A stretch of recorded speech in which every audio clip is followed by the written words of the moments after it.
दिल्ली के द्वारका जिले के उत्तम नगर इलाके से एक चौंकाने वाला मामला सामने आया है, जहां एक महिला ने अपने प्रेमी देवर के साथ मिलकर अपने पति की हत्या कर दी।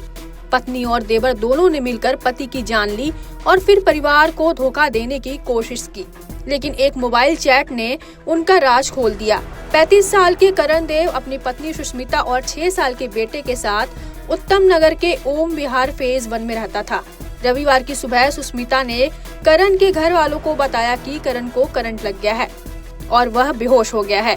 परिजन तुरंत उसे अस्पताल लेकर गए, जहां डॉक्टरों ने उसे मृत घोषित कर दिया। पुलिस को सूचना दी गई और शव को पोस्टमार्टम के लिए भेज दिया गया।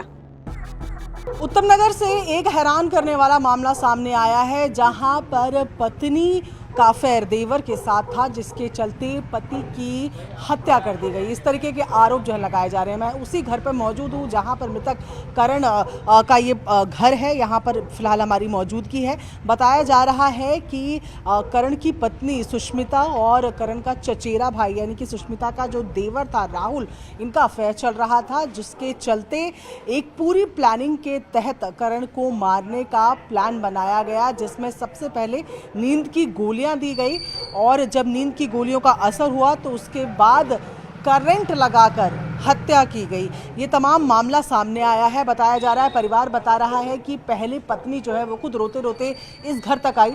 दोनों के घरों में डिफरेंस था। इस घर तक आई और कहा कि करण को होश नहीं आ रहा है, बेहोश हो गए हैं। ऐसे में जब परिवार वाले गए, अस्पताल लेकर गए, तो वहाँ पर डेड घोषित किया गया। और उसके बाद जब सगा भाई जब वापस आया है घर पे और उसके हाथ में चचेरे भाई का फ़ोन लगा है, तो सारी गुत्थी सुलझी है, जहाँ पर चैट के माध्यम से ये मालूम चला कि दोनों का अफेयर है और दोनों ने प्लानिंग करके इस मर्डर को एग्जीक्यूट किया है। फिलहाल जो सुष्मिता है और जो राहुल है, दोनों को ही पुलिस ने अपनी हिरासत में लिया हुआ है और पूछताछ चल रही है। पोस्टमार्टम से सुष्मिता और उसका देवर राहुल बार बार बचने की कोशिश कर रहे थे। इसी बीच करण के छोटे भाई कुणाल को राहुल ने कुछ देर के लिए अपना मोबाइल दे दिया। उसी दौरान कुणाल की नजर राहुल और सुष्मिता के इंस्टाग्राम चैट पर पड़ी। चैट पढ़ते ही उसके होश उड़ गए। चैट में उस रात की पूरी बातचीत थी जब करण की हत्या की गई थी। सुष्मिता और राहुल ने पहले खाने में नींद की गोलियां मिलाई, फिर करण के हाथ में बिजली का करंट लगाकर उसकी हत्या की। चैट में हत्या की पूरी साजिश और आगे का प्लान भी मौजूद था। मृतक करण के परिवार वाले इस वक्त मेरे साथ मौजूद हैं। उनके भाई हैं, उनकी माता जी है। सबसे पहले तो आपको कैसे जानकारी मिली कि करण को कुछ हो गया है? आपके साथ तो नहीं रहते, वो साइड वाली बिल्डिंग में रहते हैं। भाभी रोते रोते आई थी कि करण हिल नहीं रहा है, क्या हो गया, आ जाओ।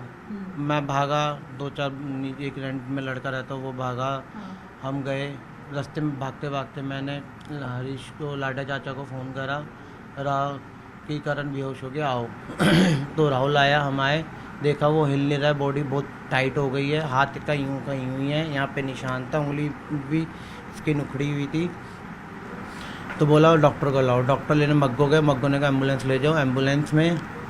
एम्बुलेंस लेकर गया मैं, वहाँ से बॉडी उठाई, मुँह से झाग भी आ गई थी। झाग आ गई थी, हम मग्गो लेकर गए।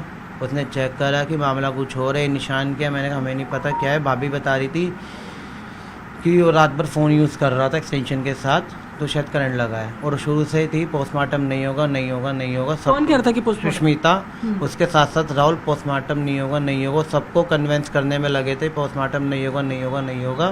क्योंकि करण ने बोला मेरे को कभी भी कुछ भी हो जाए पोस्टमार्टम मत होने देना। केवल एक वहाँ पे मैं ही खड़ा था कि पोस्टमार्टम होगा होगा होगा। मेरे पास मेरे नंबरों पे फ़ोन करा के मेरे को दिमाग ख़राब करी जा रहे थे। चैट देखने के बाद कुणाल ने इसकी रिकॉर्डिंग की और तुरंत पुलिस को सबूत सौंपे। पुलिस ने दोनों आरोपियों सुष्मिता और राहुल को हिरासत में ले लिया है। पूछताछ में सामने आया कि सुष्मिता और राहुल का 2 साल से अफेयर चल रहा था। दोनों ने मिलकर करण को रास्ते से हटाया ताकि वे साथ रह सके और करण की संपत्ति पर कब्जा कर सके। करण के परिवार ने बताया कि सुष्मिता और राहुल हत्या को करंट लगने का हादसा दिखाकर पुलिस को गुमराह कर रहे थे। वहीं करण के भाई ने यह भी आरोप लगाया कि उनका चाचा उन्हें धमका रहा है और पुलिस इन धमकियों को गंभीरता से नहीं ले रही है। फिलहाल उत्तम नगर थाना पुलिस सुष्मिता और राहुल से पूछताछ कर रही है। पोस्टमार्टम रिपोर्ट और चैट की पुष्टि के बाद अब हत्या का केस दर्ज किया गया है। पुलिस यह भी पता लगाने में जुटी है कि क्या साजिश में कोई और भी शामिल है?